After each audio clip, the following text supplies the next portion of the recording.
Yo halo guys, selamat datang di channel Cerita 18. Channelnya kita berbagi cerita tentang kehidupan. Kisah ini diambil dari kisah fiksi maupun kisah nyata. Dan buat kalian yang punya cerita dan ingin ceritanya diekspos, bisa kirim lewat email kita yang ada di deskripsi. Dan jika kalian suka dengan channel ini, jangan lupa like, comment, and subscribe ya guys, biar channel ini bisa terus berkembang. Selamat menikmati. Aku sedang berada di dalam kerumunan gadis-gadis dengan parasang indah dan menawan. Aku mendadak jadi laki-laki yang tampan, mempesona dan juga gagah. Seorang gadis menyuapiku butir demi butir anggur, dan yang lainnya memijit kepala, kaki, dan tanganku. Seperti layaknya raja dengan para permaisurinya di kisah novel.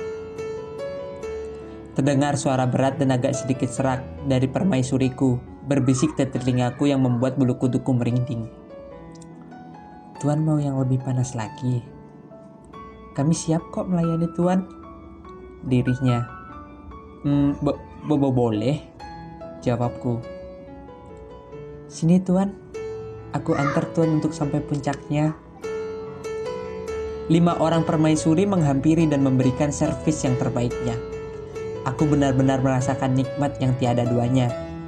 Sedikit lagi aku sampai puncak. Tiba-tiba aku dikagetkan dengan guyuran yang membasahi tubuhku. Piur! Seketika air dingin membasahi jasmaniku dan memaksa roh-roh yang kelayapan berkumpul dengan terbirit-birit. Lu kagak kerja? Lihat noh, udah jam 9 lebih. Pekik emakku dengan suara melengking. Tidur sampai mangap-mangap segala. Mimpi apaan lu? Aku pun bergegas mengambil handuk dan berlari menuju kamar mandi. Saat dalam perjalanan aku melirik ke atas. Tak disangka dan tak diduga, jam dinding masih menunjukkan pukul 8.00. Itu artinya alarm emakku lebih cepat dari jam dinding rumahku. Seperti itulah emak. Adalah alarm terbaik di seluruh dunia. Perkenalkan, namaku Farid. Orang memanggilku Iprit. Nama yang sangat eksotis.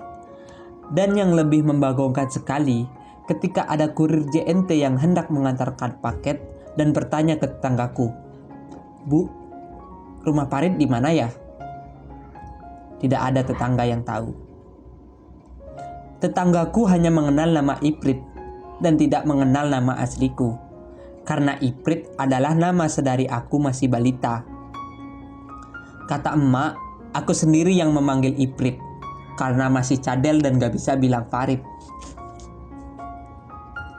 Aku bekerja di salah satu perusahaan ternama dan terbesar di Indonesia. Perusahaan yang sangat bagus dengan jasanya untuk melayani masyarakat yang kesusahan, yaitu Gojek. Posisi aku di sini adalah sebagai driver, dan sudah memasuki tahun ketiga aku mengabdi perusahaan ini. Hari sudah menunjukkan pukul 17.00, yang artinya waktuku untuk mencari segelas beras telah rampung, dan aku beranjak pulang. Sesampainya di rumah, aku duduk di depan teras dengan bangku yang terbuat dari anyaman rotan, yang mulai agak sedikit kropos karena dimakan usia. Nggak salah lagi, bangku itu jauh lebih tua dari umurku, karena peninggalan dari kakek buyut. Saat sedang asik-asik bersantai ditemani dengan segelas kopi dan sebatang rokok gudang garam, plus scroll-scroll TikTok biar gak gabut-gabut amat.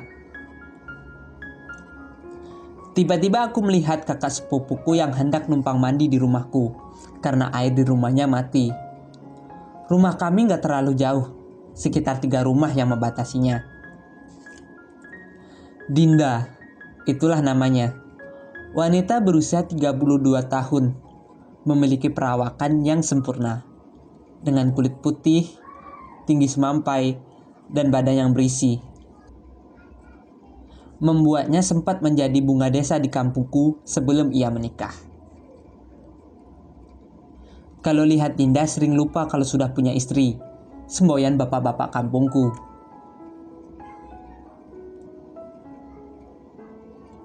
Prit, emak lu mana? Tanya Kak Dinda. Nggak tahu Kak. Katanya sih tadi mau ke warung Bu Surti mau beli minyak. Bapak lu? Tanya Kak Dinda lagi. Bapak belum balik Kak kerja. Oh, gua mau numpang mandi Prit.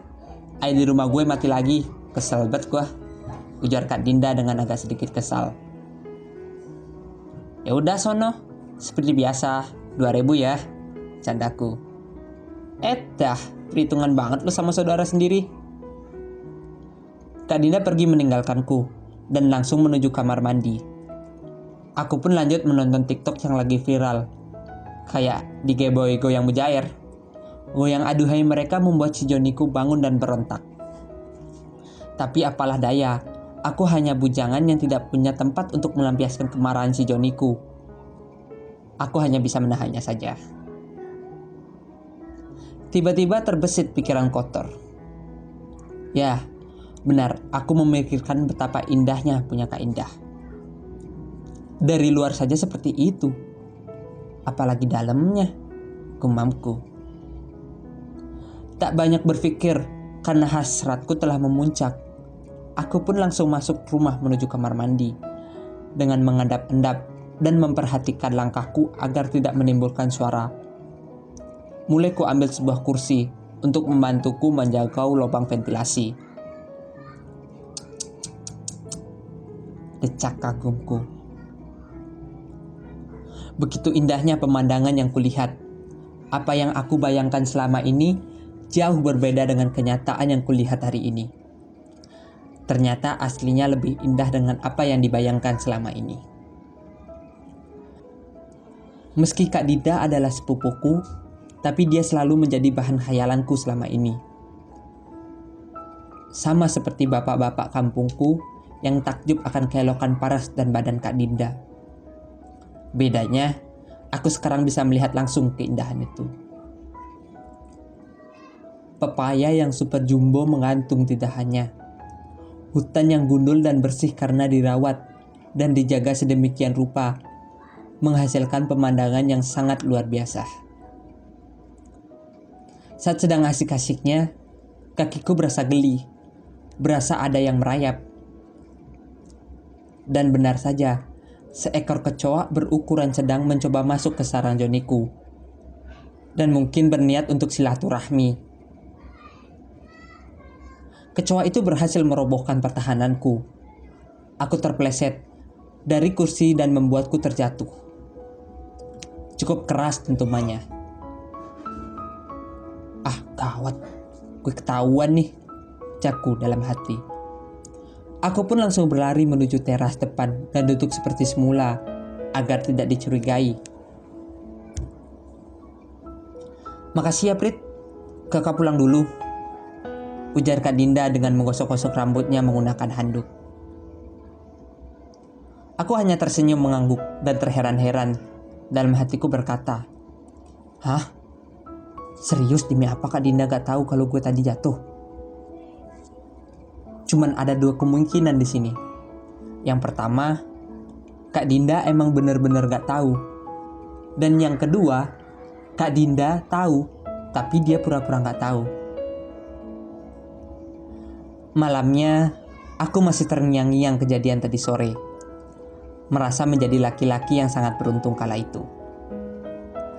Tiba-tiba ponselku bergetar, dan tampaknya panggilan dari Kak Dinda. Halo Prit. Ya halo Kak.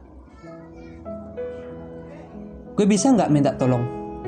Lampu di kamar gua mati. Kayaknya putus bolanya. Lu bisa bantuin nuker bola lampunya gak Prit? Pinta Kak Dinda. Bisa Kak. Sekarang? Tanyaku. Enggak Prit. Tunggu cacing berevolusi jadi naga. Ya iyalah sekarang nih Prit. Kapan lagi? Canda Kak Dinda. Lah, emang suami kakak kemana? Tanyaku. Lagi ada urusan kerja di luar kota. Gak pulang dia sehari ini. Oh, ya udah, TW kesana nih, jawabku. Sesampainya di rumah Kak Dinda, Mana lampu yang mau diganti? Tanyaku. Itu di kamar gue. Ini bolanya, jawab Kak Dinda. Saat sedang mengganti bola, Kak Dinda datang menghampiriku. Prit, lu tadi jatuh ya pas gue ke rumah lu? Tanya Kak Dinda. Pertanyaan itu sontak membuatku kaget. Sepertinya Kak Dinda tahu dan dia bakal marah besar. Kaki mulai bergetar hebat, dan wajah pucat memikirkan jawaban dari pertanyaan Kak Dinda. Iya Kak, sambil menelan ludah. Lu ngapain emang? Lu pasti liatin gua ya, saut Kak Dinda. Aku tertunduk malu. Maafin Iprit Kak. Iprit gak tahan lagi, jawabku. Kalau mau ya minta langsung lah. Gak gentle amat lu jadi orang, ucap Kak Dinda genit. Aku menepuk pipiku dan bercubit dengan keras tanganku, berusaha meyakinkan diri sendiri kalau ini hanya mimpi. Tapi cubitan itu berasa sangat sakit. Ini beneran bukan mimpi, kataku sedikit berbisik. Ya iyalah ini asli, masa mimpi sih? Saat Kak Dinda yang mendengarkan gerutuku. Kemudian aku ditarik secara paksa oleh Kak Dinda. Aku pun terlibat pergulatan hebat dengannya. Pertandingan pertama dipimpin oleh Kak Dinda. Dia mendominasi jalannya pertandingan, sehingga membuat pertahananku cukup kewalahan. Tapi serangan itu tak berlangsung lama. Aku menemukan titik kelemahan dari serangannya, dan kini giliranku untuk mengempur pertahanannya. Sedikit ada perlawanan, tapi tidak semudah itu, Ferguson. Sekarang taktik rahasiaku pun aku kerahkan. Dan Kak Dinda pun menyerah. Dan pertandingan ini dimenangkan oleh Iprit, sang juara dunia. Aku pun pulang dengan semangat yang menggebu-gebu karena telah memenangkan pertandingan. Saking girangnya, emak yang melihatku senyum-senyum sendiri menanyakan apa gerangan yang terjadi. Lu kesembat apaan dah? Senyum-senyum sendiri baik. Hehe, kagak mak. Habis dapet jatah Iprit. Hah? Jatah apaan dah? Tanya emak kaget. Buset, aku keceplosan. Itu mak, jatah bansos dari pemerintah biasa. Emak menggaruk-garuk kepala karena kebingungan. Perasaan jatah bansos kan udah kemarin. Ya kalau yang ini mah buat Iprit sendiri mak, sahutku.